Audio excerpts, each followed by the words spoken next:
안녕하세요. 오늘은 정부가 주택시장 안정화 대책을 발표를 했습니다. 이번이 세 번째인데요. 서울 전역과 경기도 12개, 총 37개 지역이 투기과열지구, 조정대상지역, 토지거래 허가구역으로 지정이 됐습니다. 내일부터 해당이 되는데요. 내일부터 해당 지역에서 매수자의 대출 한도가 대출 담보 비율 LTV가 40%로 제한되고 반드시 2년 이상 거주를 해야 합니다.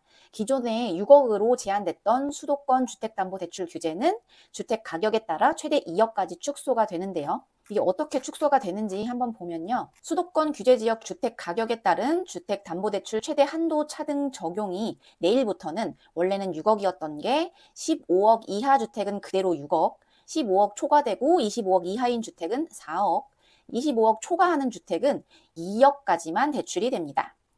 그리고 수도권 규제지역 주택담보대출 스트레스 금리 상향 조절이 되며 그것도 내일부터 적용이고요. 차주별로 대출 한도를 산정할 때 금리 변동 위험을 반영하는 스트레스 금리, 그 가산금리가 1.5에서 3.0%로 상향이 됩니다. 2배예요. 그러니까 수도권 규제지역 주택담보대출을 받을 때는 스트레스 금리가 3.0부터 시작이 되는 거고 지방주택담보대출은 3.5에서 3.0 현행 그대로 진행이 됩니다.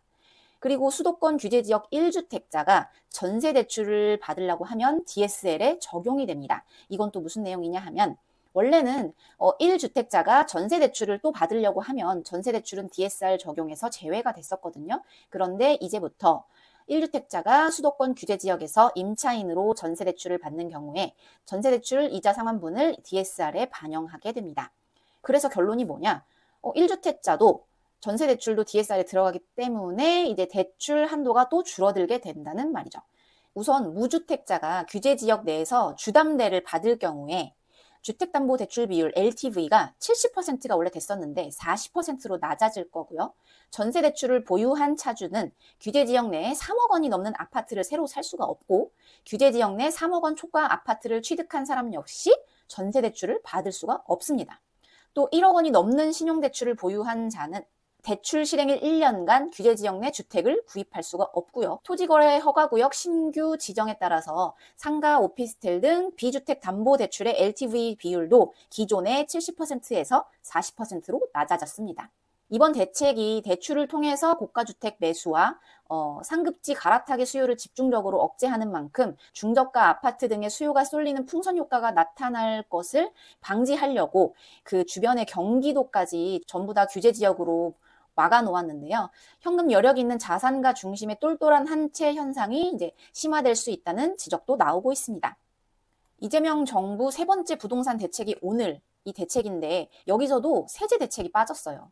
보유세, 거래세 조정 등을 포함한 종합 개편안을 마련하겠다는 방향성만 제시했는데요. 세제는 최후의 수단이라는 입장을 재확인한 셈입니다. 문재인 정부 부동산 세제 정책이 실패한 경험이 있어서 그것에 대한 트라우마로 세제 카드를 적극적으로 쓰지 못한 것 같은 느낌이 들기도 합니다. 그리고 6월 27일, 9월 7일 부동산 대책 발표 후에도 서울의 주택 매수 심리가 100을 상회하는 등 여전히 집값 상승 기대 심리가 유지되고 있다고 평가를 했는데요.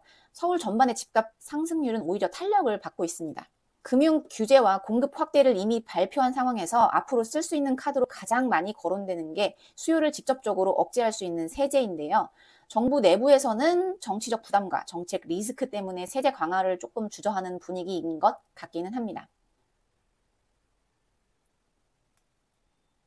규제 지역 내에 1주택 보유자가 재건축 재개발로 중도금 이주비를 대출을 받는 경우에 추가 주택 구입이 제한되고 주택 매매 임대 사업자 외에 주택 구입 목적의 주담대도 금지가 되고요. 세제도 강화가 되기는 합니다. 다주택자의 양도소득세가 2주택은 기본세율 6에서 45%에서 20%포인트, 3주택 이상은 30%포인트가 중과되고 장기보유 특별공제가 전면 배제가 됩니다.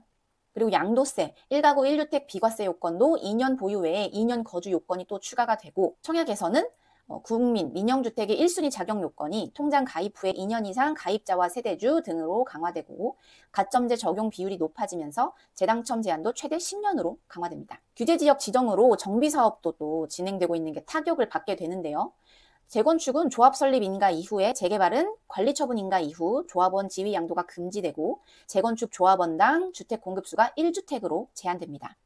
토지거래 허가구역에서는 주택 매수를 위해서는 관청의 허가를 받아야 하고 2년간 실거주 의무가 부과됨에 따라 전세를 낀 매수가 불가능해집니다. 왜냐면 직접 살아야 되니까 전세를 끼고 있으면 나가라고 하고 본인이 들어가 살아야 되겠죠? 이번에 이제 전문가들이 보기엔 이번 대책은 금액별 대출 차등화를 통한 상급지 갈아타기나 토지거래 허가구역 지정을 통한 아파트 갭 투자 제동에 초점을 맞춘 것이라고 말을 하고 있어요. 이것은 서울 전역은 물론 수도권 남부 지역까지 집값 확산을 차단하면서 이들 지역의 매물도 늘고 가격도 하락할 것으로 예상을 하고 있는데 일각에서는 전세 물건 감소랑 월세 가속화를 우려하는 목소리가 나오기도 합니다. 요즘 전세가 점점 줄어들고 월세가 점점 늘어나는 추세긴 해요. 근데 그 월세가 점점 가격이 높아져서 미국 같이 엄청난 월세를 내면서 살게 될 수도 있을 것 같아요. 이번 정책을 여러분들은 어떻게 생각하시는지 궁금하네요.